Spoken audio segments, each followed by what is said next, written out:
अच्छा देखिए मैडम, ये जितने दुनिया के एमरजेंसी बने हुए हैं हॉस्पिटल्स में, ये गारंटी नहीं देते कि हम हेल्प दे सकते हैं या बंदे को बचा सकते हैं। कोशिश करते हैं।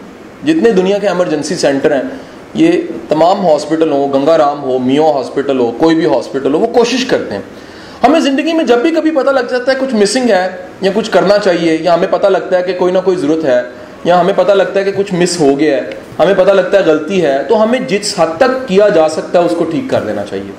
हमें गौर करना चाहिए कि इसमें कंट्रोलेबल फैक्टर कौन से हैं और कांस्टेंट कौन से हैं। मेरे कई ट्रेनिंग्स हैं जिसमें मैंने वर्ड इंट्रोड्यूस किया है कि there are some variable factors and there are some constant. Variable factor पे जरूर काम करें।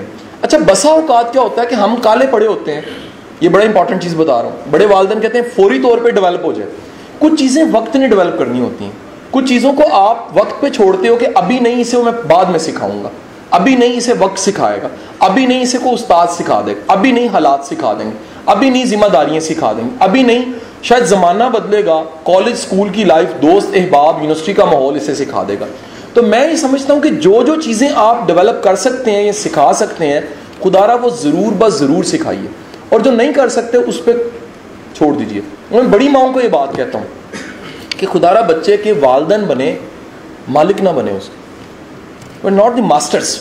हम बच्चों की ज़िंदगी के मास्टर्स नहीं है। मास्टर्स मीन स्कूल मास्टर की बात नहीं कर रहे। 100% ऑपरेटर नहीं है। हम बेहतरीन चाह के भी किसी हद तक कर सकते हैं, किसी हद तक हम चीज़ें नहीं कर सकते। और ऐसा मुमकिन है जो आज हमें कोई चीज़ लग रही है, खलिश सी है कि बच्चे में ठीक नहीं है, कल को वही चीज़ खूबी बन जाए, खबर नहीं है। सो अपनी नीयत, अपना इखलास, अपनी पूरी एनर्जी लगाने के बाद आपने वक्त पे छोड़ देना है कि वक्त जो सा वो फैसला करे, और साथ दुआ कीजिए कि वक्त जो सा इसको एक बेहतर इंसान बनाए।